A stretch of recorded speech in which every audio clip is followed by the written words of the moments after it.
Hi guys, welcome to another episode of NICTALKS. This topic comes to me because of an experience I had yesterday. I don't know, I know that I've talked a lot before about growing up as like a gifted and talented child. And like a lot of the anxieties that come with that. I've also talked about, kind of in the same vein, of being a sports kid. And if you were a sports kid, then more than likely you had a fucking sports dad. Which can be the fucking worst. And I know that, but also like a lot of athletes and stuff, like so often they fucking credit their, usually dad, it's usually the dad, like the sports parent is usually the dad, for pushing them and, you know, and making them, you know, the best versions of themselves and all that stuff. And I'm sure that somewhere out there in 1 in a million, there's a sports parent or sports dad that's actually doing that in a healthy way, that's not actually low-key fucking abusing their children and, you know, possibly contributing to them developing an anxiety disorder later on in life. But highly doubt it. And the sad thing about this is that I feel like this demographic of people that I'm talking about and trying to talk to really are not going to hear what the fuck I'm saying. For whatever reason, I think that a lot of sports dads project their unfulfilled dreams, like many toxic fucking parents do, project their unfulfilled dreams onto their children and push them to become those things that they probably, I don't know, never could in their childhood because of whatever reasons.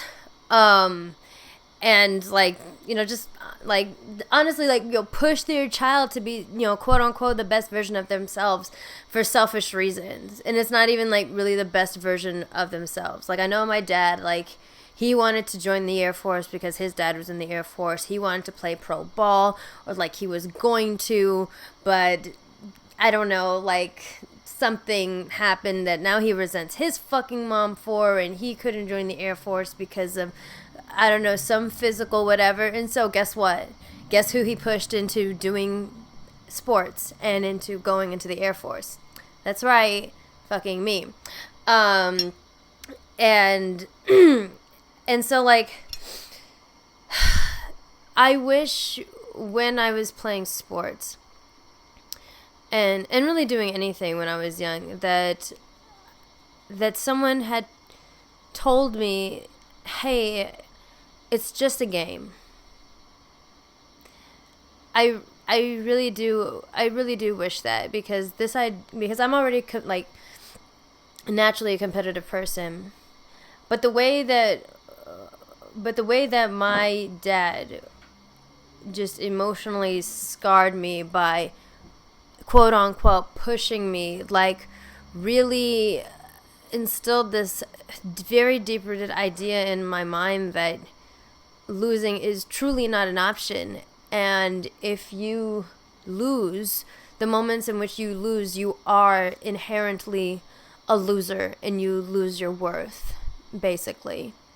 If you do anything less than perfect, then you lose your worth. Now I'm thinking about this now because, like, yesterday Jack, stop it. Fucking dog. Yesterday I entered a taekwondo tournament, right? And this is my first taekwondo tournament ever. I've always wanted to do martial arts. I never got to. It's just one of those things that my parents couldn't afford to put me in when I was younger. Again, because of my stupid dad. Couldn't afford to put me in. And, you know, I did a little martial arts and stuff, like in the military and everything. But I started doing taekwondo years ago just to, like, honestly, to get in shape, but also to help, you know, control my anger and like my PTSD. I heard that martial arts was really great for people with PTSD. And so I've been doing it for like a few years now. I was a little off and on during the pandemic, like during quarantine. But I I got back at it, and and I did my very first tournament yesterday. Now, I was telling leading up to the actual fight, I was telling myself, me and my husband, like, you know what, this is my first time. I'm trying to see competitions differently than I used to when I was younger, when I was playing basketball and stuff like that, and tennis. This is my very first tournament. I don't really know exactly what to expect. If I win, great. If I lose, it's okay. It's not the end of the world, It's just a competition. It's just a game. And whatever happens, like, I'm supposed to be here to do it for fun. I'm supposed to do it to learn and then get better and then come back and all this stuff. And I was like, whether I lose or not, I planned on rewarding myself with an Apple Watch, which I did. I did reward myself with an Apple Watch. If you're watching this on video, you see the Apple Watch. I'm going to reward myself with an Apple Watch and everything. And I was really I was pretty calm throughout, the day, because it took a while for me to get to the mat for my fight, and I was pretty calm throughout the day, and I was almost worried about how calm I was, and I remembered that I was really afraid of going to compete in anything, period, for a really long time. I've really staved away from competition ever since I got diagnosed with PTSD, and just struggling to get my anxiety and PTSD and depression under control via medication, via, daily routines and everything, because now that this was a disorder that I developed, now competition and the idea of losing was something that could possibly put me into literally like mental distress. And it was something that, I was already trained to do by my father, who when my team would lose a game in basketball, he would have me up in the morning at like 4 a.m. to go run basketball drills of the things that I sucked at, like he would yell at me and all this shit. Like, it was just, like shit like that. And he would call me stupid and dumb and things like that. And I had been really nervous to enter into any kind of competitive environment, period, because I didn't know how my body was going to react, really. Intuitively, I have learned so much, like in therapy and stuff, like, look, like, it's not that fucking serious, trying to, access that inner child and let that inner child know, like, hey, this is okay, you still have worth, it's just a game. And I did fight, and I ended up losing. And the minute I lost, all of that went out the window. I feel like I reverted back 20 years, and I was trying my absolute best not to. I cried, like I was a sore loser. I really was a sore loser, which is something that my dad used to glorify. He was like when I would like beat myself up, literally beat, and like throw my things down on the ground when I lost, he would like encourage that, because he was like, yeah, you should be that angry. Like, yeah, you should feel fucking bad. Like, yeah, you should hate yourself. And I fucking did. And it was literally like a few minutes of a fight. This is my first like fight in Taekwondo ever. I didn't get injured, like, apparently, according to my master, like, I did pretty fucking well. The points just weren't landing the way, just because of precision and stuff like that. Apparently I did pretty fucking well. And I was even telling myself stuff like, hey, I'm disabled, like, more than just PTSD. I have a bad hip, I have a bad back, I have bad knees, I cannot kick as high as some people, and I'm small. Like, there's just a lot going against me right now, but but I do it anyway. I train anyway, and I work to like overcorrect for all of these disabilities that I have every day because I really do enjoy Taekwondo. You know, it really has helped me a lot in regulating my emotions and getting fit and staying fit. And it's a great skill set for me to have as an actor who wants to do action films, and I want to be a Marvel hero someday. Like, this is great. Like, I gave myself that slack before I even entered the ring, and then it happened, and it was like a visceral reaction. I feel like it was like a post-traumatic, it was an episode. It was like a post-traumatic stress episode. Because I felt like 11, 12 years old again. And the craziest thing was like, nobody was telling me that I should fucking hate myself except for me. My husband, my master, or like, you know, coach, or, you know, sensei, as some of you might, you know, understand it, even though Taekwondo is not Japanese, it's Korean. You know, telling me that I did a good job, and and not to get mad at myself that this is my first time, that I should be proud that I even did it, you know.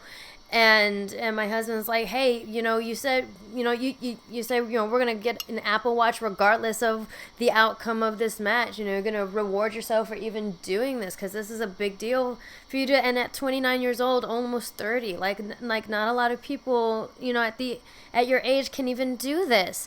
Like, literally everyone else around me is telling me, like, it's okay, you know. Like, you should be proud of myself. And the only person who is telling myself that, like, you should want to fucking literally throw yourself off a cliff is myself. And the voice that's echoing in my head is the motherfucker that I previously have called father. Like, I was in emotional distress. I had to take a Xanax for losing a 2-minute fight in an environment that I'd never been really in before. And I could not, like, as much as grown-up Nikki wanted to, inner child Nikki was not allowing me to give myself any grace whatsoever. And I wanted so bad, like, I wanted nothing more in that moment to, like, just shut that fucking inner child up. I was like, just shut the fuck up. You're not making any sense right now. Don't you realize, like, we've learned our lesson. Like, we've learned from this. We know that this doesn't mean that much. But because of how deep-rooted that trauma was, because this man taught me that, you know, he never taught me the value in losing and make, you know, and being able to, like, go over the things that you did and improve upon it. He never taught me the value of losing or learning to sit with, you know, the feeling of failure, but not identifying yourself with the failure, you know, because this man made me, you know, equate self-worth with how many things that I could accomplish and win, and how many times I could, you know, score the gold. Because of that, 29-year-old me now has issues still with competition and with just like just these little things. And there's things that because he pushed me so hard and instilled these ideas into my head while pushing me, and in not a healthy way, they're just things that I've stepped away from because they are such a huge source of trauma that I'm incapable of enjoying it. I tried playing tennis once, you know, with my husband, and it was just with my husband, and the reaction that I exuded from losing a match to my husband, which was so much lower stakes even than this tournament I was in yesterday, was explosive. It was like literally just as bad as my reaction at the tournament, if not worse. And I had to examine this and realize, like, my dad made me hate tennis, like, because of how hard he pushed me in tennis in a very, similar way. And so now we're like, okay, I can't play tennis. Like, unless I really like, it's a trigger. Tennis is a fucking trigger for me, because later on down the road I developed post-traumatic stress disorder, compounded not only from my childhood but because of things that happened in the military, because I have PTSD. Now the fucking sport of tennis is a trigger. You know how fucking annoying that is? Basketball even, it was a trigger, kind of still remains one. And I was able to kind of take that back, sometimes, in the military, because I would play for recreation a little more. And I think my dad gave up kind of a little bit on the idea of me playing basketball professionally, because, I don't know, I was like fucking 90 pounds and 5'3". Like, the fuck? I remember I got into a car crash when I was like, in my sophomore year when I was 15.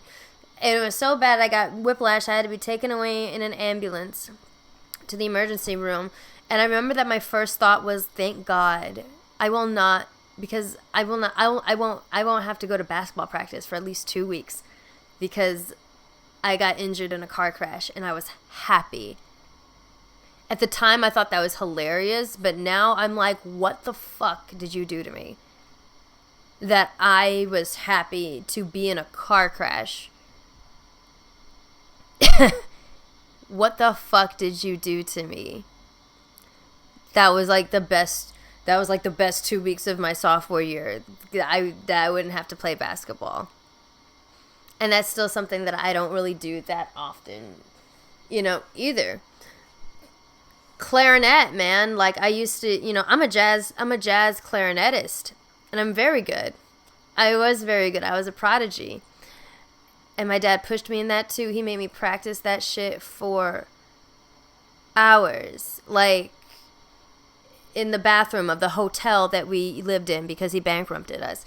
Like, hours. And when I say hours, I mean like 3, 4, 5 hours. Same thing with singing. Now, in a professional sense, like, you should not be singing more than 3 hours straight per day as a singer. Singing, playing the clarinet for almost like the entire afternoon, no fucking breaks. And if I had a subpar performance, and by subpar I mean making literally any fucking mistake or not doing something exactly the way we rehearsed, it was like the world fucking ended. It was like I crashed the car. It was like I killed somebody,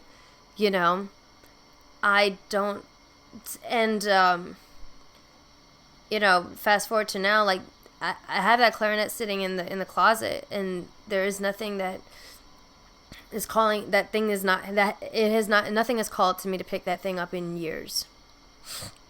I know the muscle memory's there, but there is nothing calling to me to pick that thing up. The joy is gone. The joy is completely gone. The joy was almost taken out for performing completely and singing completely. If I didn't join theater in high school, like musical theater, and I didn't land the role of Sandy in Grease, and if I didn't like claim it as my own, maybe performing and singing might have been something that I would have lost passion and joy for because of him. And that, just as a possibility, is something that I will resent that man for the rest of my fucking life. Like, the fact that you could have taken this, what I'm doing right now, podcasting, performing, creating, you would have taken this from me because of how you fucking conditioned me, how you made me think that I was worthless if I was not perfect. You could have done that to me, like you did so many other things. I hate him for that. I will resent him for that forever. And the reaction that I had at the tournament yesterday just reminded me of that. And I guess what I'm saying is, like, I'm kind of speaking to two groups of people. I'm speaking to people like me that have been through things like that. And I really encourage you to do the work that I'm trying to do, which is, like, to let my inner child know that it is okay to be less than perfect. And, you know, and to really, like, just start to, you know, equate self-worth to something other than winning games, you know, at the end of the day, it's just a game. And I wish someone had told me that. This Taekwondo tournament, it was a game. I wasn't fighting for my fucking life. You know? I wasn't fighting for my life. It wasn't MMA or anything either. Like, it was a very controlled tournament. I wish someone had told me that. And I'm like, and if you grew up the same way that I did, and if you feel the same way that I do as an adult, that's probably, like, work that we're gonna have to do now to help our inner child relearn. We have to reparent the inner child to let ourselves know that it is okay to not be perfect, that there's value in having shortcomings, and in like reviewing the game film and seeing what you did wrong. There's value in that. And there's joy in winning, of course, but it's not everything. And now to the would-be sports parents, which are most likely to be sports dads. Like, you know, like, get over whatever fucking insecurities you have about the shit that you didn't accomplish or whatever the fuck in your childhood that's too late for you, and you want to force that upon your kids, or whatever, honestly, whatever fucking reason that you have for being the way that my dad was. Now, a lot of athletes, you know, like I said, a lot of athletes will credit their dads and their, you know, parents, whatever, for, like, they pushed me, you know, like, they did all these outlandish things to me, which, like, in hindsight, it sounds really fucking abusive. But, you know, I wouldn't be the player that I am today if it wasn't for him. Okay, cool. I wouldn't be this successful today if it wasn't for him. Cool. If that's what success means to you. I wonder what their family life is like, though. What's your social life like? What's your character like? What is your emotional regulation looking like, homie? Like, yeah, you're a great fucking player. You're a great athlete. You're this, you're that. How is the other stuff, though? I wonder. Because I guess it just depends on what you measure success as. Because if all you fucking want to do is be able to hit really hard or shoot a ball very well, cool. What about the other stuff, though? Because is that enough for you to have a fulfilling life? You know, how are your relationships? How is your temper? How is your anger? Like, how is any unresolved how is that some of that trauma? Have you resolved that shit? You know, how is your attachment? Like, you know, how's your anxiety? How's your depression? Whoop-de-doo, you're a good fucking player. You're a good athlete. I feel like it goes for music and performing too. As a performer, I'm like, great. You're a great singer. You're a great actor, whatever. How is your family life? How are your relationships? How is your health? And not just your physical health, your mental health. How is your spirit, man? Because, just in my opinion, if that's not right, then the other stuff doesn't fucking mean shit. Because one day there's going to be a day where you can't fucking do physically any of those things anymore. And all you're going to have is your mind and your personality. And if that's shit, then I feel like you're just straight up not going to have a good time. You know, like if one day you can't do all these amazing things that you attach your self-worth to, and all you're left with is your mind and your personality and end the relationships that you may or may not have, or that you may or may not have fucking botched, then what's the fucking point? What's the fucking point of being perfect, being the best, or being cutthroat? What's the point? What is the fucking point? And if you're like if you're one of those parents, man, like really think, like, do you really want your kid to end up like that? Do you want your kid to have to end up going to therapy because of the things that you taught them so early in life, that you taught them to fucking hate themselves for the tiniest things? Is that what you want? Some might. Some of y'all may not actually care. Because I know my dad didn't. Because when I told my dad that I had PTSD, he asked me why I was so weak. If you're one of those parents, then honestly, like, fuck off, and there's nothing that anybody can do for you. Go get help. But ask yourself, like, do you want your kid to fucking turn out like that just because you didn't do the work to heal yourself? Just because you didn't do the work to correct your own insecurities? You know, just because you have some low self-worth, or because you attached your self-worth to something fleeting, like the ability to throw a fucking ball or run really fast. And because you can't do that anymore, now you force that onto your kid. You project that onto your kid. Because your inner child isn't healed. Your inner child has been neglected. Do you really want that for your kid? Have you even asked your kid if they even want any of those things? I didn't want to be a pro basketball player. I didn't want to be a pro tennis player. I don't even know if I even wanted to join the military. But I did all those things. Because as a parent, you have so much power to influence your child and make them believe that they want things that they may not. Because what do they know? They're kids. You know, it's your fucking job to guide them through life. And you lied to them. It's your fucking job to guide them through life. Because you assume that this is your biological child. You brought them into this world. And even if it's not your biological child, you took responsibility for this life to guide them through life. And you lied to them. You lied. You didn't let them find their own way. You made them believe that they had to follow yours for your own selfish reasons. That they had to make your dreams come true because you couldn't make them come true for yourself. Fuck you. If you're one of those parents, then I highly suggest that, like, you stop and think about what you're doing to your kids, because you really don't want them to end up like me. And at this age, not being able to regulate emotions over simple fucking things. Simple shortcomings. That's ass, bro. That sucks.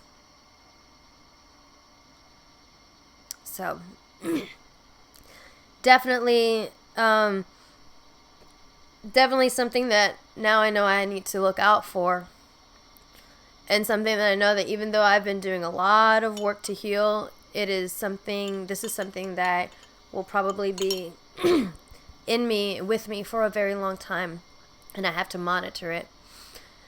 If I'm going to be able to keep on competing and honestly, just, you know, it's just part of continuing to do the work to heal from, you know, all the things that have happened to me, and to, you know, get to this road to continue down this journey to being a well-adjusted, emotionally regulated adult.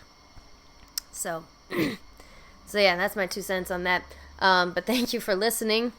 Don't forget to follow me on all my other social media, NICQUEMARINA, on all social media platforms: TikTok, Instagram, YouTube, Twitter. And thank you so much for listening, and I'll see you at the next episode of NICTALKS. Mwah.